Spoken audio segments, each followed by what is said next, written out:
성경에서 말하는 복은 하나님을 가까이 하는 것이 복이라고 그랬죠.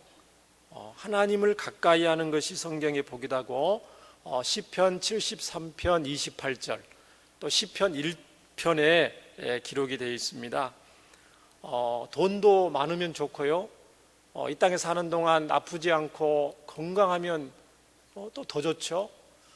또 권력과 명예도 있으면 얼마나 또 감사한 일입니까? 보너스로 사람들의 인기와 인정을 받는다면 또 이것도 정말 좋은 일이죠. 그러나 이런 것들보다도 성경에서는 하나님 자체가 복이다 그랬습니다. 그러니까 이런 것들이 없다 할지라도 하나님을 우리가 가장 가까이 할 수 있다면 그 사람은 이 세상에서 가장 복을 많이 받은 행복한 사람이라고 성경은 말씀을 합니다. 금요기도에 저와 여러분이 이렇게 나온 것도 어떤 인간적인 무엇을 구해서가 아니고 하나님을 가까이 하기 위해서 나오신 줄 믿습니다. 우리 앞사람 옆사람 인사할까요? 인사 안 했는데 성도님이, 집사님이 가장 복을 받으신 분입니다. 한번 인사할까요? 예.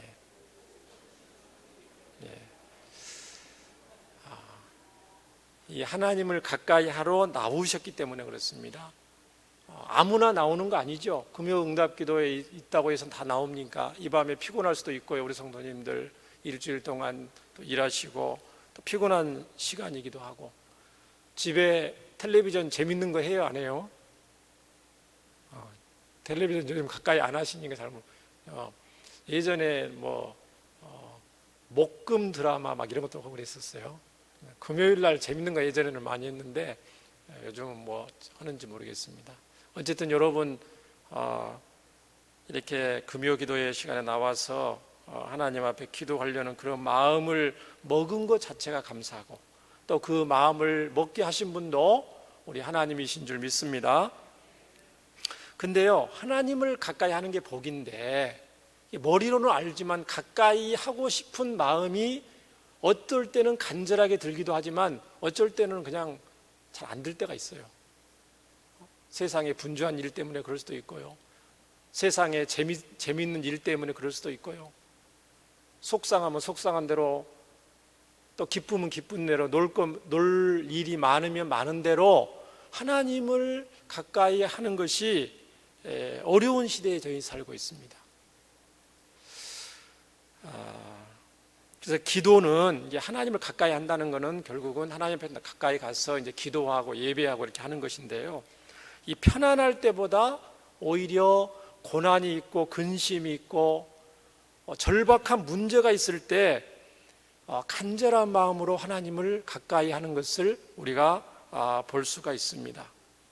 그래서 수많은 훌륭한 신앙인들, 저와 여러분이 알고 있는 성경에 나와 있는 훌륭한 신앙인들, 또 교회사에 나와 있는 훌륭한 분들을 보면 거의 다 외에 없이 절박한 문제와 정말 감당하기 힘든 고난과 어떤 근심거리가 있었던 것을 보게 됩니다. 그걸 통해서 하나님을 가까이 했고 하나님께 매달려 기도했고 거기에서 살아계신 하나님을 만났다는 것이죠.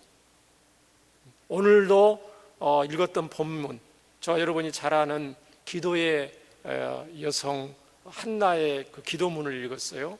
한나의 노래를 읽었는데 오늘 사무엘상 2장 1절부터 11절은 한나가 이미 그 절박한 기도의 응답을 받고 나서 하나님 앞에 드리는 찬송시거든요.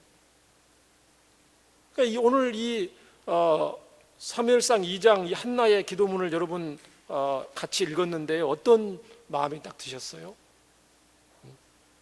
굉장히 감격스럽고 벅차고 정말 그 한나의 그 어떤 통쾌한 마음, 한나의 그 구구절절 살아계신 하나님을 실감하는 내용을 지금 읽을 수가 있습니다. 그런데 이 한나의 기도문을 저와 여러분이 이렇게 읽으면 기도문이 굉장히 멋있다. 기도문이 굉장히 감동스럽네. 이 정도밖에 저와 여러분은 한나에 비해서는 느낄 수가 없어요. 기도문이 멋있네. 여호와는 가난하기도 하시고 부하기도 하시고 죽이기도 하고 살리시기도 하고 낮추기도 하고 부하기도 하고. 하나님 멋진 분이다. 하나님밖에 거룩하신 이가 없고 주밖에는 다른 이가 없고 우리 하나님 같은 반석도 없으심이다. 감격과 감탄으로 이렇게 돼 있구나. 한나는 대단한 기도의 사람이다. 이 정도밖에 우리 느끼기 힘들다는 거죠. 그러나 한나의 입장에서는 이 기도가 그냥 훌륭한 멋있는 어떤 단어로 나열한 어떤 그런 기도가 아니고 자기의 삶 가운데 정말 절박한 문제 가운데 응답을 받고 나서 드리는 찬양과 기도이기 때문에 굉장히 실감이 나죠.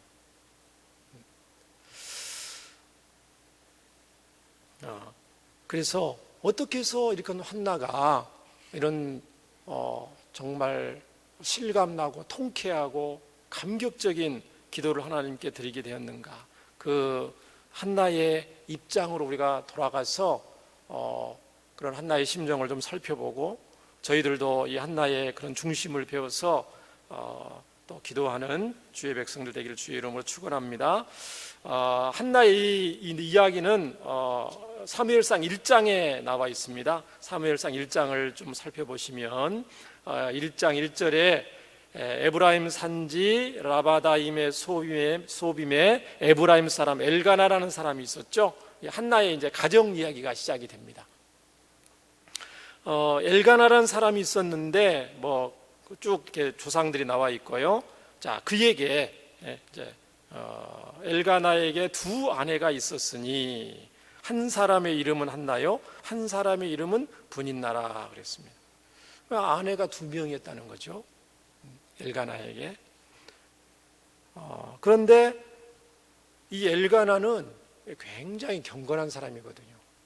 하나님을 경외하는 사람이거든요. 매년 실로에 가서 제사를 드리고 하나님께 예배하는 경건한 가정이에요. 그러니까 하나님을 그 당시에 굉장히 경외하는 가정. 이 배경이 사사시대잖아요. 앞에가 룻기기는 하지만 그 전 성경의 역사서가 사사기란 말이에요. 사사기 마지막 절에 뭐라 되어 있냐면 사사시대 사람들은 자기 소견에 옳은 대로 행하더라. 또 사무엘상 3장 1절에 보면은 그 당시가 하나님의 말씀이 희귀해서 이상이 보이지 않더라. 캄캄한 시대예요. 그런데도 불구하고 매년 하나님 앞에 제사를 드리기 위해서 실로에 가서 하나님의 궤가 있는 실로에 가서 가족 전체가 예배를 드리고 제사를 드리는 굉장히 경건한 가정이에요. 경건한 가정인데 아내가 두 명이에요. 여기에 이제 비극이 시작이 되는 겁니다. 성경은 일부 일처제를 지켜야 돼요. 이게 성경적이에요. 창세기 1장과 2장에 보면은 아담을 한 명을 만들었고 하와를 한 명을 만들었죠. 아담 한 사람한테 아내를 2명, 3명 하나님이 만들지 않았다는 거예요. 이게 성경적이라는 거예요. 그런데 이제 인류가 타락한 이후로 일부 다처제가 광범위하게 시행이 됐습니다. 특별히 가나안과 이방 땅에는 일부 다처제가 굉장히 많아요. 오늘날 거의 대부분 일부 일처제인데 저기 아프리카라든가 모슬렘권은 지금도 일부 다처제를 하고 있습니다. 경건한 엘가나인데도 불구하고 그 당시 이 일부 다처제가 만연하고 있었죠. 그래서 이스라엘 백성들도 많은 성경에 보면은 이스라엘 백성들도 일부 다처제가 이렇게 보편화되는 모습을 볼 수가 있습니다. 다윗과 솔로몬 시대 가더라도 정략적으로 많은 첩들을 이렇게 맞아들이는 것을 볼 수가 있고요. 아무튼 이 엘가나 가정에는 이게 이제 두 명의 아내가 있었다는 거죠. 첫째 이름이 누굽니까? 한나. 번처죠. 두 번째 부인은 누구예요? 분인나라는 여성이 있게 됩니다. 그래서 성경이 뭐라고 되어 있냐면은 분인나에게는 자식이 있고 한나에게는 자식이 없었더라, 이렇게 되어 있습니다. 2절의 이 표현을 보면은 굉장히 한나의 인생이 순탄하지 않는 것을 언급을 하고 있어요. 아마도 학자들은 이렇게 말을 하더라고요. 이 경건한 엘가나임에도 불구하고 번처인 한나가 이 불임으로 인해서 아기가 없으니까 어쩔 수 없이 분인나를 둘째로 맞아들여서 대를 이었을 거다, 그렇게 추정하는 이 글도 있었습니다. 어쨌든 이것은 비극의 시작이었습니다. 2절의 표현에 성경은 이렇게 표현하고 있어요. 분인나를 먼저 언급하죠. 분인나에게는 자식이 있고, 한나가 첫째 번처인데 분인나에게는 자식이 있고 한나에게는 자식이 없었더라 그랬어요. 이건 무슨 내용이냐면은 본부인임에도 불구하고 자식이 없어서 둘째 부인으로 전락하고만 한나의 신세를 말하고 있습니다. 또 둘째 첩으로 들어왔음에도 불구하고 자식들을 많이 낳아서 번처의 위치를 차지하고 있는 이 분인나의 우월한 그런 모습을 성경이 묘사하고 있다고 이렇게 말을 해요. 여기서 자식이라고 이게 단수로 표현했는데요, 영어 성경이라든가 원문에 보면은 자식들이라고 표현되어 있습니다. 그러니까 다시 말하면 분인나에게는 여러 명의 자식이 있었는데 한나에게는 한 명의 자식도 없었더라, 이런 표현이 정확한 표현입니다. 여기에 이제 한나의 고통이 시작이 되는 거죠. 어떤 고통입니까? 자식이 없는 것도 굉장히 힘들죠.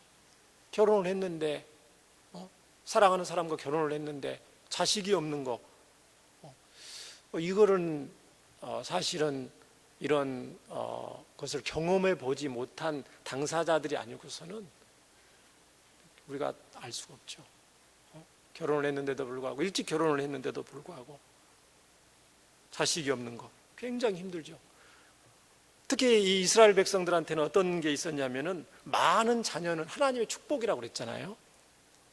성경에 시편 127편 3절과 4절에 자식이 많은 거는 화살이 전통에 가득한 것 같다, 굉장히 하나님의 복을 받은 사람이다. 반대로 결혼했는데 자식이 없다, 이건 어떻게 됩니까? 그 당시 이스라엘 백성들 입장에서는 이건 하나님의 저주를 받은 거다, 이런 이제 생각이 있다는 것이죠. 창세기 1장 28절에도 생육하고 번성하여 땅에 충만하라, 그런 하나님의 어떤 그런 다산의 복을 주실 것을 하나님 말씀하셨잖아요. 그런데 원한다고 되는 거 아니잖아요, 이게 마음대로. 한나는 굉장히 고통스러워요. 요즘은 할 수만 있으면 안 낳으려고 애를 쓰죠. 결혼도 늦게 하려고 그러고 안 낳으려고 애를 쓰는데 이거는 성경적이진 않아요. 이슬람권에서는 일부 다처제 비성경적인데 자녀는 많이 달려고 그래요. 근데 이제 한나가 자식이 없는 것이 이제 힘든 거예요. 굉장히 힘든, 그 자체로도 힘든 건데 더욱 힘든 것은 뭐냐면은 이런 한나를 멸시하는 사람이 있다는 거예요. 그게 누구예요? 분인나였죠. 성경에는 적수라고 이렇게 표현을 하면 적수. 한나 입장에서는 적수예요, 적수. 더 심한 말로 하면은 원수죠, 원수. 한나를 괴롭히는. 이 한나를 멸시하는 분인나예요. 왜냐하면 분인나는 학자들에 따르면은 여러 명의 자식을 낳았다고 그러거든요. 최소한 아들 2명, 딸 2명 낳았다고 그럽니다. 4명 이상은 낳았을 거다, 이렇게 말을 하는 게 있는데, 한나가 결혼을 해서 아이가 없으니까 엘가나가 둘째를 맞아들였나 봐요. 첩을 맞아들이는데 처음에 들어왔을 때 어떻게 했어요? 본처하고 첩은 비교가 안 되죠? 그래서 고분고분 인사하고 깍듯이 돼 있을 겁니다. 그런데 배가 불러오고 한 명 낳게 되니까 조금 이제 기세가 등등해지는 거죠. 둘째를 낳으니까 어떻게 됩니까? 한나를 대하는 게 달라요. 셋째 낳으니까 어떻게 돼요? 이제 올라타려고 그러고. 넷째까지 낳으니까 어떻게 됐습니까? 한나를 완전히 이제 무시하고 그런다는 거죠.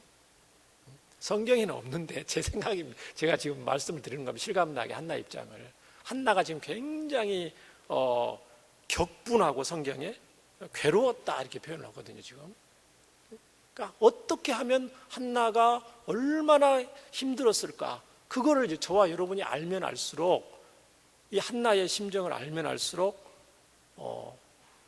한나의 그런 기도가 얼마나 정말 가슴 저리는, 눈물이 메마를 정도로 하나님 앞에 기도할 수밖에 없었는가, 그거를 지금 우리가 알 수가 있어요. 그런데 오늘 3절에 보니까요, 이 사람은 누굽니까? 엘가나가 매년 자기 성읍에서 나와서 실내에 올라가서 하나님 앞에 예배하며 제사를 드렸다, 그렇게 되어 있습니다. 4절도 보니까 엘가나가 제사를 드리는 날에는 제물의 분깃을 그의 아내 분인나와 그의 모든 자녀에게 주고, 제사를 드리고 나면 그 제물의 분깃으로서 고기가 이렇게 나오죠. 그래서 고기를 중요한 먹을 수 있는 부위를 이렇게 자녀들과 이렇게 가족들에게 나누어서 주게 됩니다. 그런데 한나에게는 갑절을 주니 이는 그를 사랑함이라 그랬습니다. 갑절이라는 것은 양을 많이 줬다는 그런 표현이긴 하지만 또 가장 좋은 부분, 가장 가치 있는 부분을 한나에게 분깃으로 주는 거예요. 이는 그를 사랑함이라. 한나는 그럼에도 불구하고 남편의 사랑을 굉장히 많이 받았어요. 자, 그러나 4절에 그러나 여호와께서 그에게 임신하지 못하게 하시니, 여호와께서 그에게 임신하지 못하게 하심으로 그의 적수인 분인나가 그를 심히 격분하게 하여 괴롭게 하더라. 남편 엘가나가 한나에 대한 사랑, 굉장히 훌륭한 남편이죠. 부족한 부분이 있어요. 어떤 부분이 부족합니까? 경건한 하나님의 종으로서, 백성으로서 아내가 아기가 없으니까 첩을 맞아들이는 것은 성경에 어긋난 거예요. 그 당시 아무리 이스라엘 백성들이 했다고 해도 그런 부분에서는 부족하지만 그래도 이 엘가나는 굉장히 멋지고 훌륭한 남편입니다. 보통 남편 입장에서 어떤 이렇게 한나에게 이렇게 하는 것이 쉬워요, 어려워요? 본처가 아무리 사랑하고 첫 번째 결혼을 해서 좋지만 계속 아기를 못 갖고 첩을 얻어왔는데 1명, 2명, 3명, 4명 첩을 낳고 꼬맹이들이 아빠 하면서 달려들고, 그렇게 했을 때 남편의 입장에서 이 사랑이 식어지면 안 되는데 그죠? 한나에 대한 그 첫 마음이 이게 식어지기가 쉬운 인간들의, 남자들이 다 그렇다는 게 아니고요. 근데 이 엘가나는 변함없는 사랑으로 한나를 사랑해 주는 거예요. 훌륭한 남편이죠. 한나는 어떤 마음이 들었겠어요? 이렇게 정말 사랑하는 남편을 위해서 아이도 한 명 낳아주지 못하는 난데도 불구하고 나를 이렇게 과분하게 사랑해주는 남편이 너무나 고맙기도 하고, 또 한편으로는 미안하기도 했겠죠. 미안하기도 하고. 그런데 이 한나 입장에서는 이 남편 엘가나의 이 위로가 도무지 위로가 안 되는 거예요. 왜 위로가 안 되느냐? 그거는 하나님과의 관계 때문입니다. 아무리 남편이 나를 이해해주고 나를 위로해주고 나에게 분깃을 갑절이나 주지만 한나는 괴로운 거예요. 그 괴로운 마음이 없어지지 않는 거예요. 왜 그렇습니까? 5절 하반절에 그렇게 기록이 되어 있죠. 그러나 여호와께서 그에게 임신하지 못하게 하시니, 원문으로 따지면 하나님께서 그의 태의 문을 닫으셨으니 이렇게 돼 있어요. 하나님께서 주권적으로 한나에게 자녀를 주지 않았다는 거죠. 이것이 한나에게는 굉장히 마음의 괴로움으로 다가옵니다. 하나님이 한나를 임신하지 못하게 하셨다. 6절 초반에도 여호와께서 그에게 임신하지 못하게 하심으로, 그렇게 두 번이나 반복을 하고 있습니다. 그러니까 한나가 아기가 없는 것이 하나님의 주권에 있다는 거예요. 성경에는 하나님의 계획이었다는 거예요. 한나는 육체적으로는 건강하게 보일 수가 있어요. 또 육체적으로는 건강해요. 신앙적으로도 경건해요. 기도의 사람이에요. 하나님을 경외해요. 하나님을 사랑하는 여성이에요. 그런데 희한하게 아기는 안 생기는 거예요. 아니, 몸이라도 좀 어디 아프거나 뭐 장애가 있거나 뭐 신앙생활을 잘 안 한다든가 뭐 그러면 하나님 앞에 버림을 받아서 아기가 없다고 그러면 이해가 되는데, 몸도 멀쩡하고 신앙적으로도 경건하고 하나님을 경외하고 사랑하고 기도하는데 희한하게 아기가 안 생겨요. 이게 한나 입장에서는 더 괴로운 것이죠. 더 괴로운 것이죠, 이게.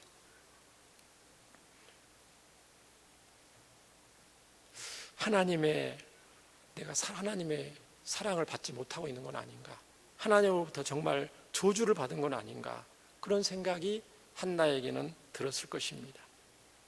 그런데 성경은 이런 하나님의 섭리와 주권에는 다 문제가 있을 때는 이유가 있는 줄 믿습니다. 저와 여러분에게 어떤 문제가 있거나 절박한 고민거리가 있을 때는 하나님께서 저와 여러분을 괴롭힘을 주시기 위해서 주시는 것이 아니고, 거기 어떤 하나님의 특별한 섭리와 계획과 뜻이 있다는 것입니다. 한나에게는 무슨 뜻이 있었죠? 저와 여러분은 이미 결과를 다 알고 있으니까 한나를 통해서 엘가나의 가정에 마지막 사사인 사무엘을 허락하시기 위해서, 시대의 등불이었던 위대한 선지자 사무엘을 주시기 위한 하나님의 놀라운 계획과 섭리가 있죠. 그러나 막상 한나의 입장에서는 그걸 알 수가 없잖아요. 하나님의 그 오묘한 섭리와 주권을 알 턱이 있습니까? 알 턱이 없죠. 그게 괴로운 겁니다. 굉장히 괴로운 겁니다. 너가 언제까지 10년만 간절히 불임을 놓고 기도를 하면 10년 후에는 내가 응답해 주셔서 너 자녀를 낳을 거야. 그걸 알면 힘들지 않죠. 20년이 돼도 힘들지 않죠. 그러나 하나님은 알려주시지 않잖아요. 요셉이 팔려갈 때, 17살에 팔려갈 때 애굽의 총리가 30세 됐다고 그래요. 13년인데 요셉이 왜 그렇게 힘들겠어요? 30세 될 때 죽이 되든 밥이 되든 참고 견디면 13년 후에 애굽의 총리가 된다. 하나님이 알려주시면 얼마든지 참고 견딜 수가 있죠. 그러나 하나님 알려주시지 않잖아요. 하나님을 경외하고 기도할수록 갈수록 태산이에요. 모함을 받고 오해를 받고 감옥에 갇히게 되고,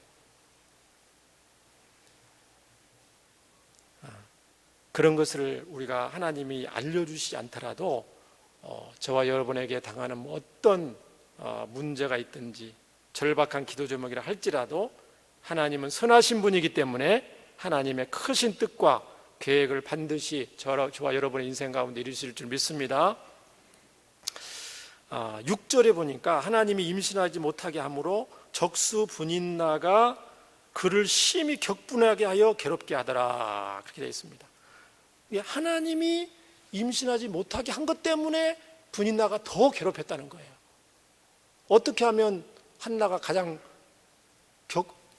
화가 나고 괴롭힘을 당할 수가 있겠어요? 제가 한번 상상력을 한번 발휘해 봤습니다. 분인나 입장에서 이제 한나를 괴롭히는 거예요. 아기도 한 명 못 낳는 주제에 남편의 사랑을 더 차지하고 있는 걸 보니까 정말 꼴불견이다. 이렇게 말하면 굉장히 화나죠. 아이도 한 명 못 낳는 주제에 남편 사랑만 더 차지하는데 정말 못 보겠다 너. 그렇게 한다든가. 너는 지금 남편의 사랑을 받을지는 모르지만 하나님은 하나님의 저주를 받은 여자야. 너가 아무리 남편의 사랑을 받으면 뭐하냐? 너는 자식 한 명도 없는, 자식 없는 거는 하나님의 저주를 받은 거야. 너는 저주받은 여자야. 얼마나 저주를 받았으면 나는 얘들 이렇게 많이 낳는데 너 한 명도 못 낳냐? 다른 사람들 다 최소한 한 명 이상씩 낳는데 너는 하나님 앞에 무슨 죄를 졌길래 하나님이 너에게 한 명의 자식도 안 주냐?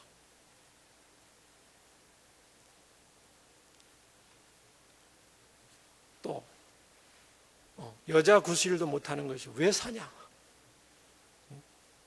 나 같으면 차라리 죽고 말겠다. 이거 그렇게 말하면 굉장히 화날 수밖에 없죠. 너무 잔인한 상상인가요? 와, 후벼 파는 거죠. 그렇지 않아도 지금 아기가 없는 것 때문에 너무 괴로운데 하나님의 이름을 들먹이면서 하나님의 뜻을 들먹이면서 저주를 퍼붓는 이 분인나의 말을 듣고 있자니 하루 이틀이죠. 1년 2년도 아니고, 그죠? 한나는 정말 이 속이 정말 뭐라고 표현해야 되나요? 새카맣게 탔다고 그래야 되나요? 어떻게 되나요? 근데 이 한나의 가장 마음이 아픈 것은요, 실제적으로 보면 이렇습니다. 아기가 없어서가 아닙니다, 사실은. 한나의 가장 큰 힘든 것은 아기가 없는 자체가 아니고 하나님과의 관계였어요. 하나님으로부터 버림받았다는 그것이죠, 그것. 하나님이 나를 버리셨다는 어떤 그거, 하나님이 나를 버리지 않았다는 어떤 그런 강한 확신이 어떻게 증명할 수가 있냐는 거죠. 자기의 인생에, 자기의 현재 신세 입장에서. 하나님과의 관계 때문에 한나는 정말 너무너무 힘들었어요. 내가 하나님 앞에서 무엇을 잘못을 했길래 내가 이렇게 분인나에게 비참한 모습을 보여야 되는가? 하나님이 나에게 왜 이런 고통과 왜 이런 수치를 안겨주시는가? 도대체 무엇 때문인가? 왜라는 단어를 한나는 기도하면서 수도 없이 하나님 앞에 외쳤을 겁니다. 내가 평생 믿고 의지하는 하나님은 정말 나를 사랑하시는가? 지금의 내 아픔을 하나님은 과연 아시고 계시는가? 하나님이 과연 내 기도를 지금 듣고 계시기나 하시는가? 이런 질문은 한나로 하여금 신앙의 어떤 근본적인 뿌리가 흔들릴 수 있는 그런 입장이었죠. 아기 문제는 둘째 문제예요. 하나님과의 관계 문제예요. 7절에도 보니까 매년 한나가 여호와의 집에 올라갈 때마다 남편이 그같이 하며 한나에게 갑절을 줬다는 거죠.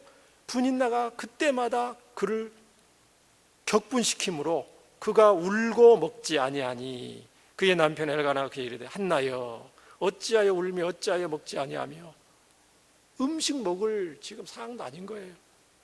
입에 안 들어가는 거죠. 어찌하여 그대의 마음이 슬프냐 내가 그대에게 10 아들보다 낫지 아니하냐 하느니라.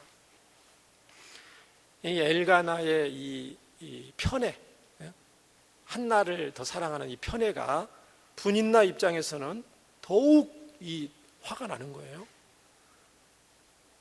번처라는 이유만으로 분인나 입장에서는 그렇게 하는 거예요. 번처라는 입장만으로 아기도 한 명 못 낳는 여자를 남편이 더 사랑하는 거예요. 자기는 애들을 쑥쑥 낳아서 이렇게 하는데 굉장히 화나죠. 분인나 입장에서는, 같은 여자 입장에서는. 그러니까 결국은 이 한나를 더 괴롭히는 거예요. 이런 고통이 매년 이어집니다. 고통의 시간이 굉장히 긴 거죠. 이 한나는 남편이 자기를 진솔하게 사랑하고 자기를 너무 아껴주는 것은 고맙지만 이 한나 입장은 거기에 만족할 수가 없었죠. 말씀드렸다시피 이 한나 입장은 하나님과의 관계가 완전히 회복이 되어야 자기는 살 수 있겠다고 그렇게 마음을 먹은 겁니다. 나는 하나님과의 관계가 더 중요해요. 남편이 나에게 해준 것이 고맙고 감사하지만 나는 진짜 남편인 하나님과의 관계가 제일 시급하고 제일 중요해요. 그런 입장이 있는 거예요. 엘가나가 무슨 가짜 남편이란 말이 아닙니다.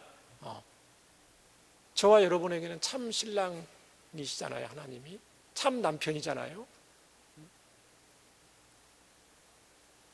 여기에 한나의 훌륭한 점이 있습니다. 대부분 사람들은요, 눈에 보이는 남편과 아내 사이, 부부 사이가 좋으면 거기에 만족하고 거기에 안주하고 하나님과의 관계를 소홀히 하는 경우가 있습니다. 부부 간의 관계가 굉장히 좋고 부족함이 없고 사랑하면 거기에 만족해요. 그러면서 하나님과의 관계를 소홀히 하는 경우도 있다는 것이죠. 그런데 성경에 마가복음 12장 30절, 마가복음 12장 30절에 예수님은 이런 말씀을 하신 적이 있습니다. 스크린 한번 읽어보겠습니다. 마가복음 12장 30절, 예수님 이렇게 말씀하셨어요. 내 마음을 다하고 목숨을 다하고 뜻을 다하고 힘을 다하여 주 너희 하나님을 사랑하라 하신 것이요. 계명을 말씀하시면서 우리 성경에 있잖아요. 신명기에 하나님을 사랑할 때 마음을 다하고 목숨을 다하고 힘을 다하고 뜻을 다하여 누구를 사랑하는 거죠? 하나님을 사랑해야 돼요. 거기에다가 하나님 대신에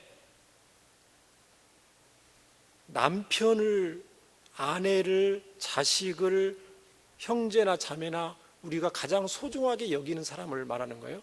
그 사람을 놓을 수 없다는 거예요. 목사님, 요즘 가족 간의 관계도 별로 안 좋은데 지금 굉장히 수준을 높이 보는 겁니다. 성경의 기준을. 우리가 남편도 사랑하고 부부간에 화목하고 가족들을 사랑하고 정말 해야죠. 요즘은 가정이 워낙 어려운 가정들이 많으니까 우리는 가족을 예수님 사랑으로 정말 아름답고 사랑이 넘치는 가족으로 만들어야 되는데, 그렇다고 해서 하나님 자리에다가 남편과 아내를 던져놓을 수 없다는 거예요. 성경은.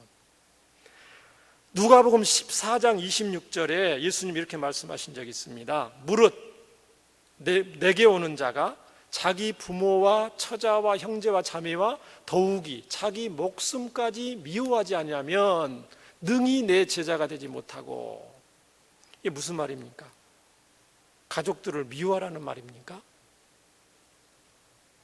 예수님보다 누구를 더 사랑해서는 그 누구가 친구가 되고 누가 됐든, 심지어는 자기 사랑하는 가족이라 할지라도 예수님보다 그 누구를 사랑해서는 예수님의 참된 제자가 될 수 없다, 이 말씀이죠. 그러니까 마음의 첫 자리를 예수님께 두어야 된다는 거죠. 예수님이 진짜 최고 신랑이고, 그 다음에 예수님 사랑을 가지고 눈에 보이는 육신의 남편과 육신의 아내를, 하나님이 맺어준 육신의 남편과 아내를 사랑을 하는 것이죠. 우선순위가 바뀌면 안 된다는 거죠. 남편과 아내라 할지라도. 그런데 한나의 입장에서는 한나는 이런 분이었어요. 굉장히 수준이 높은 신앙인이었어요. 엘가나가 이렇게 자기를 아낌없이 변함없이 정말 훌륭하게 사랑해 주지만 거기에 만족하고 안주하지 않았다는 거예요. 하나님과의 관계가 해결되지 않았기 때문에 나는 남편의 사랑 감사하지만 하나님 앞에 더 나아가야 된다는 거죠. 남편이 또 아내가 하나님과 친밀한 관계를 유지하도록 저와 여러분은 부부로서 마땅한 사명을 감당해야 된다고 성경은 말씀을 합니다. 무슨 말이냐면 남편이 하나님과의 관계를 친밀하게 하는데 아내가 끼어들면 안 된다는 거예요. 아내가 남편이 하나님과의 관계를 맺는데, 하나님과 가까이 가는데 아내가 남편의 사랑을 뺏어버리면 안 된다는 거예요. 남편은 내가 아내의 남편이기 전에 하나님이 참 남편이라는 것을 인정을 하고, 아내로 하여금 하나님과 가까이 갈 수 있도록 아내를 배려해주고, 아내가 하나님께 나아가서 기도할 수 있도록, 예배할 수 있도록 배려해주고, 시간을 주고, 후원해주고 도와줘야 된다는 거예요. 이거를 중간에서 내가 남편인데, 내가 아내인데 라는 이유만으로 하나님과의 관계를 끼어드는 거는 아주 성경에 굉장히 악하게 보십니다. 하나님이 어리석은 거죠. 불신 남편들이 굉장히 어리석은 짓을 많이 해요. 아내가 자기 무슨 소유인 줄 알고 허락을 받아서 뭐 예배, 물론 허락을 해야죠. 남편의 허락을 받아야 되는데, 아내로 하여금 하나님을 가까이 해서 아내가 힘을 얻고 은혜를 얻어서 그 은혜와 힘으로 가정을 돌보고 자녀들을 돌보고, 남편이 하나님을 더 가까이 갈 수 있도록 뒤에서 기도하고 후원하고, 소홀히 하려고 하면 옆에서 사랑과 은혜의 말로 권면하고 격려해서 남편이 할 수만 있으면 하나님의 은혜 자리에 나갈 수 있도록 돕는 것이 우리 남편들과 아내의 마땅한 본분인 줄 믿습니다. 그런 점에서 한나는 굉장히 훌륭한 여인이에요. 두 번째 한나가 훌륭한 점은 뭐냐면은, 굉장히 힘든 문제, 정말 이루 말할 수 없는 고통의 상황 가운데서 이 한나가 인간적인 방법을 사용하지 않았다는 거예요. 오직 하나님께만 매달렸다는 겁니다. 대부분 사람들이 이 한나의 입장이 되면은 어떤 입장을 취하냐면요, 사람한테 화풀이 하기가 쉽습니다. 먼저 어리석은 모습을 보이면, 어떤 예를 들면 남편 엘가나에게 책임을 전가하기 쉬워요. 한나 입장에서는.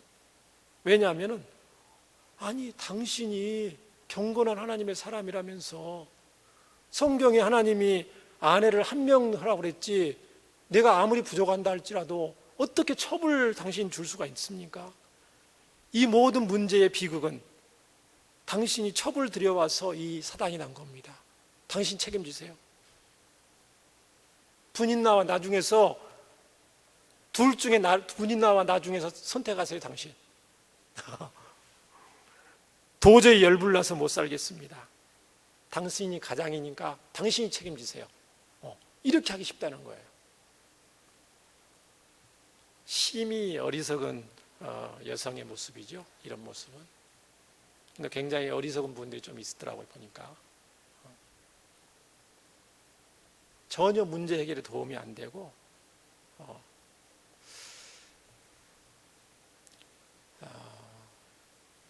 이런 경우 이런 경우도 있을 수 있어서 제가 말씀드리는데요. 결혼 생활하다 보면, 가정 생활하다 보면은 아내들로 하여금 선택을 요청받을 때가 있습니다. 예를 들면은 직접적이든 간접적이든 당신 어머니를 선택하든지 나를 선택하든지 둘 중에 하나를 선택해라. 그러면 남편들 입장에서 어떤 마음이 들겠어요? 굉장히 난감하죠. 그렇죠? 굉장히 당신 어머니 편 들 거야, 내 편 들 거야 하면 남편들 굉장히 난감합니다. 열불 날 때 사람한테 화풀이 하지 마시고 한나처럼 하나님을 가까이 하는 저와 여러분 되기를 주의 이름으로 축원합니다. 만약에 한나가 이번에는 분인나에게 화살을 돌렸다고 해보세요. 본분이기 때문에 충분히 그럴 권리가 있습니다. 너가 지금 애를 몇 명 낳았다고 해서 이제 눈에 보이는 것이 없는가 본데 하면서 뜨거운 맛 좀 봐라 하면서 어떻게 될 수 있어요? 혼내고 쫓아버릴 수 있죠? 너가 지금 애를 좀 낳았다고 지금 기고만장한데 본처의 입장에서 충분한 권리가 있어요. 그 당시 구대에 분인나 쫓아낼 수 있어요. 다. 누가 그랬습니까? 이제 성경에 보면 창세기 16장에 사라가 그랬죠. 하갈이 배가 불러오니까 사라를 막 멸시하잖아요. 그래서 사라가 아브라함한테 하소연해서 사라 당신 입장 마음대로 하세요. 그랬더니 쫓아냈어요. 하갈을.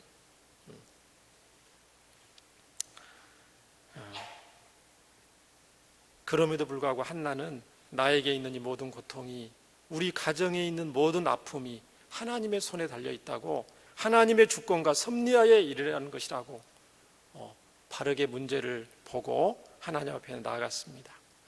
저와 여러분들도 한나에게 이 부분을 배워야 될 줄 믿습니다.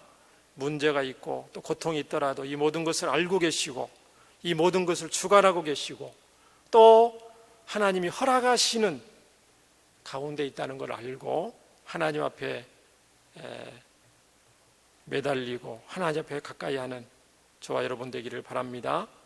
사람 앞에 화풀이 하지 마시고 사람에게 원망불평하지 말고 하나님께 간구하고 부르짖는 저와 여러분 되기를 바랍니다. 한나는 하나님께 울면서 작정하면서 기도했죠.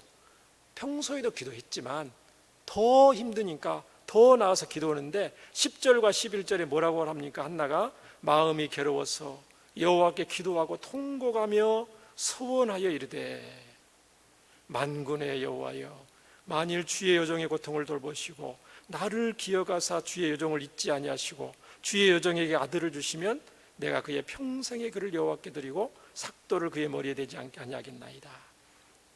이 기도는 보면 한나가 아들의 문제가 아니라는 거예요. 아들은 그냥 한나의 기도의 응답의 표시고 하나님이 나를 잊지 않는 것을 보여주세요. 하나님과의 관계가 온전하다는 것을, 하나님이 변함없이 나를 사랑하고 계신다는 것을 하나님 제가 알기를 원합니다. 그게 한나의 최고의 기도 제목의 목적이었어요. 아들 하나 꼭 주세요. 그게 아니고 하나님도 한나와 동일한 마음이죠.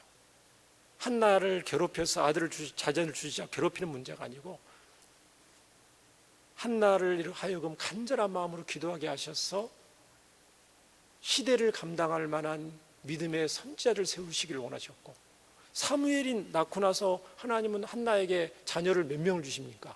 아들 셋, 딸 둘을 더 주셔요. 사무엘을 주고 나서. 이게 하나님의 마음이라는 거죠.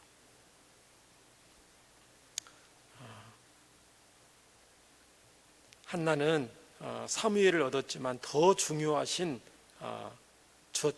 살아계신 하나님을 만나는 놀라운 은혜를 입은 줄 믿습니다. 이 사무엘상 2장 우리 기도문을 보면은 하나님은 전능하신 하나님입니다. 하나님은 하나님의 백성을 반드시 들으시는 분입니다. 하나님은 생사화복을 주관하시는 하나님입니다. 하나님은 역전시키시는 하나님입니다. 그런 내용이에요. 자기가 경험한 내용이죠. 저와 여러분들도 개인적으로 또 가정적으로 또 나라적으로 굉장히 어려움이 많은데요, 우리 힘으로는 역부족인 때가 많습니다. 우리가 최선을 다해야 되지만 이 모든 것이 하나님의 손에 달려 있음을 믿습니다. 간절히 하나님께 매달림으로 하나님의 응답을 경험하고 크신 하나님께 모든 영광을 돌리는 저와 여러분 되기를 주 이름으로 축원합니다. 우리 주여 부르면서 우리 함께 기도하기를 원합니다. 하나님 아버지, 감사와 찬양과 영광을 돌립니다. 한나는 그 누구에게도 말할 수 없는 정말 괴롭고 답답하고 힘든 시간을 많이 보내면서 인간적인 방법을 쓰지 않고 하나님을 경외하고 하나님 앞에 매달려 기도함으로써 하나님의 응답을 경험한 기도의 용사였던 것을 오늘 말씀을 통해 보게 됩니다. 하나님, 저희들에게도 한나와 같이 어려운 문제, 절박한 문제, 크고 작은 문제를 주실 때에는 하나님의 크고 놀라운 주권과 섭리가 있는 줄 압니다. 하나님, 이 가운데 이 문제를 통해서 하나님께 더 가까이 나아가는 징검다리가 되게 해주시고, 이거를 통해서 살아계신 하나님을 경험하는 복된 믿음의 사람들, 기도의 종들 다 되게 하여 주옵소서. 우리의 마음과 생각을 지켜주시기를 원합니다.